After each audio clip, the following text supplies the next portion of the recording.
Assalamualaikum warahmatullahi wabarakatuh. Waalaikumsalam warahmatullahi wabarakatuh. Alhamdulillahirabbil alamin.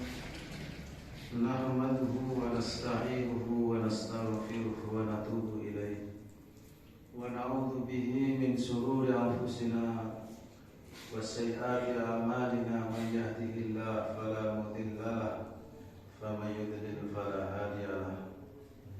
Asyhadu an la ilaha illallah wahdahu la syarika lahu wa asyhadu anna Muhammadan abduhu wa rasuluhu la nabiyya ba'da. Allahumma shalli wa sallim wa barik ala Muhammadin wa ala alihi wa ashabihi ajma'in. Ma'asyiral muslimin, jamaah salat subuh rahimakumullah.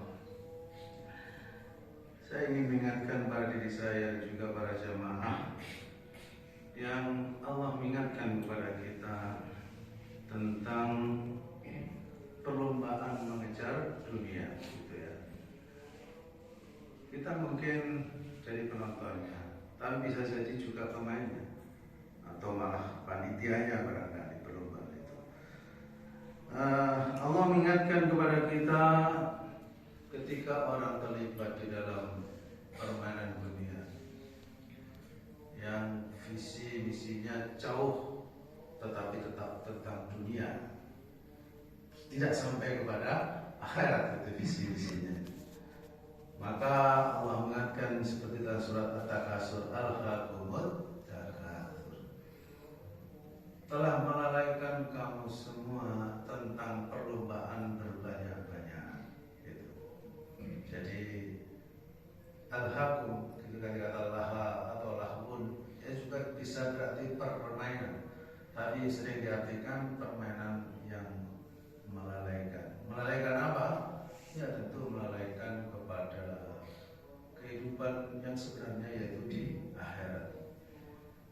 Al-hakumut takasur, telah melalaikan kamu tentang berbanyak-banyak. Ya, banyak harta, banyak apalagi ya, banyak rumah barangkali, banyak kendaraan, banyak pengikut dan lain sebagainya, yang kemudian menjadi mereka berbangga-bangga dan melupakan siapa dirinya, gitu, dan lupa kepada Allah Subhanahu wa taala. Alhaakumut takasur hatta zurtumul maqabur, bahwa permainan itu melalaikannya sampai kemudian berhenti kalau sudah masuk yang kubur, artinya kalau sudah mati. Maka dalam hal itu juga kita perlu ingatkan kembali tentang sabda Rasulullah SAW, "Lau anna libni Adam wadiyan min dhahabin ahabba ayyakuna lahu wadiyani wa la yamla'u famun illa turab wa yatubullahu ala ma tarab." Seandainya anak Adam itu siapa ya? Kita semuanya ini manusia, memiliki satu lembah emas, ya, tentu ia menginginkan dua lembah lainnya. Jadi kalau sudah punya ya rumah satu, pengen dua, ini diibaratkan kalau punya satu lembah emas, pengen lembah berikutnya, dua lembah berikutnya. Itu memang kalau sudah terlibat benar dalam permainan dunia, dan sama sekali tidak akan memenuhi mulutnya selain tanah, itu kata Rasul. Artinya bahwa tidak akan merasa puas, tidak akan pernah merasa selesai kecuali mulutnya telah disumpel dengan tanah. Artinya sudah mati, gitu. Jadi pengejaran dunia itu tidak akan merasa puas, tidak akan berhenti kecuali kalau ya orang itu sudah mati, selesai. Lalu Rasul mengatakan Allah menerima taubat orang-orang yang bertaubat. Artinya bahwa orang-orang yang terlelai lalu kemudian ingat atas kekeliruannya dalam mengejar dunia itu, bertaubat, maka Allah akan menerima taubat. Ma'asyiral muslimin rahimakumullah. Di Di dalam hadis yang lain Rasulullah memberikan pesan kepada kita, qad aflaha man aslama wa ruzika kafafan wa qanna'ahu bima atahu. Sungguh beruntung orang yang diberi hidayah untuk beragama Islam, diberi rezeki yang cukup, dan diberi oleh Allah sikap qanaah. Jadi keberuntungan yang disampaikan Rasulullah ini ada 3 hal. Beruntung yang pertama karena orang ini diberi hidayah oleh Allah dengan ad-dinul Islam. Ini tidak bisa dibantah lagi. Inna dina indallahil Islam. Maka kita termasuk orang-orang yang beruntung. Karena agama yang diterima di sisi Allah adalah ad-dinul Islam. Ini keberuntungan yang pertama. Lalu diberi rezeki yang cukup. Alhamdulillah kalau kita senantiasa merasa cukup dengan apa yang telah diberikan oleh Allah kepada kita. Karena apa? Karena sikap yang ketiga, yaitu diberi Allah sikap qanaah, yaitu senantiasa merasa cukup dengan pemberiannya. Ketika ini menjadi kunci penting bagi kita agar tidak terlibat di dalam permainan dunia yang sesungguhnya semakin lama semakin menyengsarakan dan menyesatkan. Masuk muslimin rahimakumullah. Dalam hal ini Hasan Al-Basri, seorang ulama yang terdahulu istilahnya ya. Ada mukallaf, ada ulama salaf dan ulama kholaf. Al-Hasan Al-Basri termasuk ulama salaf, ulama yang terdahulu, yang termasuk golongan tabi'in. Hasan Al-Basri, seorang yang alim, seorang tabi'in, sekaligus murid-murid sahabat Rasulullah. Ini menyampaikan beberapa penjelasan tentang permainan dunia ini. Dia mengatakan man arada dunya wa ihtaraha 'alal ikrah akibatullah bisat aqubat. Thalatha fid dunya wa thalatha fil akhirah. Siapa yang memburu kesenangan dunia, ini penjelasan Hasan Al-Basri ya. Siapa yang memburu kesenangan dunia dan lebih memilihnya daripada akhiratnya gitu. Jadi orang yang memburu dunia dan kemudian lupa kepada akhiratnya, maka Allah akan menghukumnya dengan 6 macam hukuman.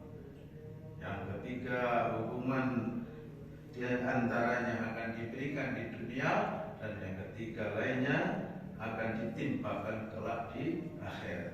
Apa itu? 3 hukuman yang ditimpakan dunia adalah yang pertama, angan-angan yang tak berkesudahan. Dalam sejarah Rasulullah itu angan-angan yang berkepanjangan, panjang angan-angan tentang dunia gitu. Pengen tadi punya rumah 1, pengen 2, punya mobil 1, pengen 2, dan seterusnya. Sudah pensiun pengen bangun perusahaan ini, perusahaan itu. Ya gak apa-apa kalau untuk akhiratnya, karena sebagai syukur kepada Allah. Tapi kalau kemudian lupa tentang akhiratnya, ini orang yang panjang angan-angan gitu. Sehingga lupa menghadap kepada Allah Subhanahu wa ta'ala. Ini akibat mengejar dunia, sehingga panjang angan-angan itu merupakan apa? Merupakan hukuman dari Allah Subhanahu wa ta'ala.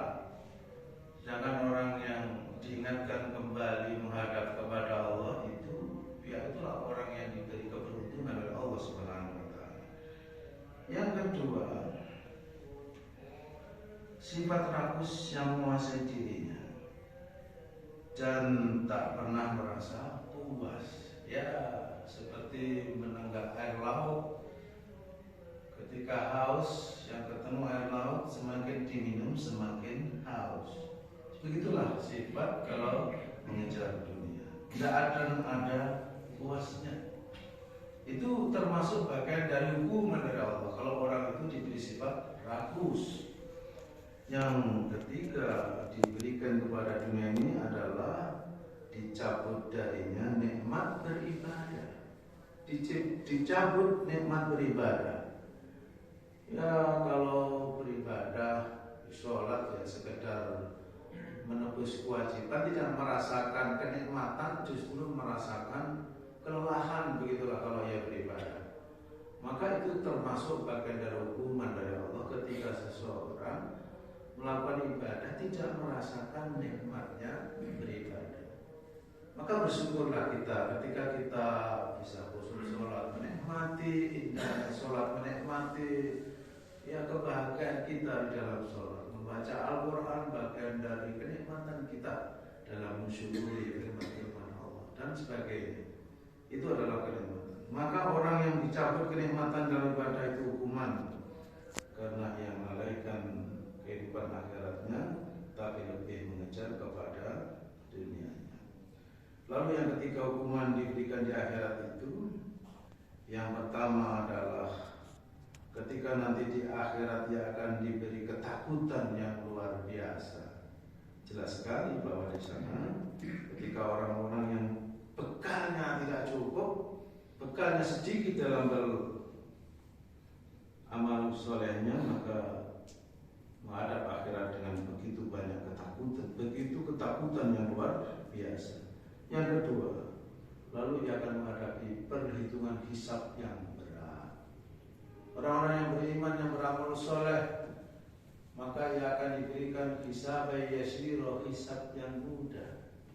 Tapi orang-orang yang diberikan kitabnya dari belakang, dia akan terkejut dan berteriak, bagaimana ini?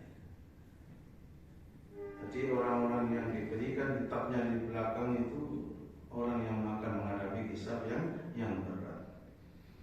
Ya karena apa yang dikumpulkan di dunia ini menimbulkan banyak pertanyaan nanti di yaumul hisab.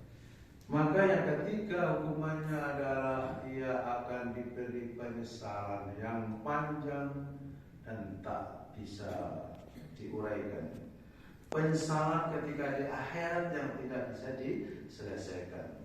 Penyesalan orang-orang yang kafir ketika di akhirat nanti minta untuk dikembalikan ke dunia sebentar saja, tetapi itu tidak mungkin dipenuhi karena kehidupan dunia sudah selesai.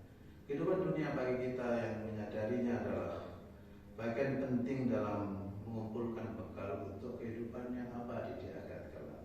Inilah yang perlu kita persiapkan baik-baik dan kita perlu menyadari agar tidak terlibat di dalam permainan perlombaan dunia. Aku lupa lihat wastaghfirullahaladzim wa lakum wastaghfiruhu innahu huwal ghafurur rahim. Wassalamualaikum warahmatullahi wabarakatuh. Waalaikumsalam.